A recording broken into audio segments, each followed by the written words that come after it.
قوم کے درمیان نصیحت اور رہنمائی کرتے رہے۔ جب لوگ گمراہ ہوئے تو انہیں واپس اللہ کی طرف بلایا۔ اللہ کے نبیوں کی رہنمائی انسان کو شرک اور گمراہی سے بچاتی ہے۔ نبی کا کام صرف حکم دینا نہیں بلکہ صبر اور نصیحت کے ساتھ لوگوں کو سیدھا راستہ دکھانا ہے۔ ہر آزمائش اور فتنہ کے وقت اللہ نے اپنے پیغمبروں کے ذریعے انسانوں کو رہنمائی دی۔ حضرت ہارون علیہ السلام کی زندگی یہ سبق دیتی ہے کہ اصل رہنما وہی ہے جو لوگوں کو صرف اللہ کے راستے پر چلائے، چاہے سوسائٹی اس کی بات مانے یا نہ مانے۔ حضرت ہارون علیہ السلام کی رہنمائی۔ حضرت ہارون علیہ السلام حضرت موسیٰ علیہ السلام کے بڑے بھائی اور اللہ کے نبی تھے۔ اللہ تعالیٰ نے انہیں بھی موسیٰ علیہ السلام کے ساتھ نبوت عطا کی تاکہ دونوں مل کر فرعون اور بنی اسرائیل تک اللہ کا پیغام پہنچائیں۔ موسیٰ کی دعا۔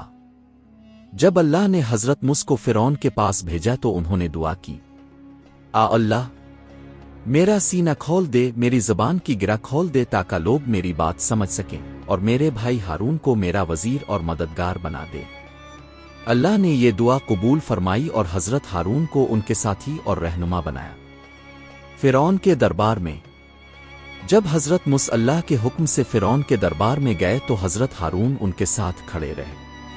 موسیٰ معجزات دکھاتے، ہارون اپنی فصاحت اور زبانی قوت کے ذریعے لوگوں کو بات سمجھاتے۔ ان کی گفتگو اتنی واضح اور مؤثر تھی کہ سب کو آسانی سے سمجھ آ جاتی۔ بنی اسرائیل کی رہنمائی۔ جب حضرت موسیٰ طور پر اللہ سے ہم کلامی کے لیے گئے تو اپنی قوم کی رہنمائی حضرت ہارون کے سپرد کر گئے۔ حضرت ہارون نے بنی اسرائیل کو نصیحت کی، صرف اللہ کی عبادت کرو، اس کے سوا کسی اور کو نہ مانو۔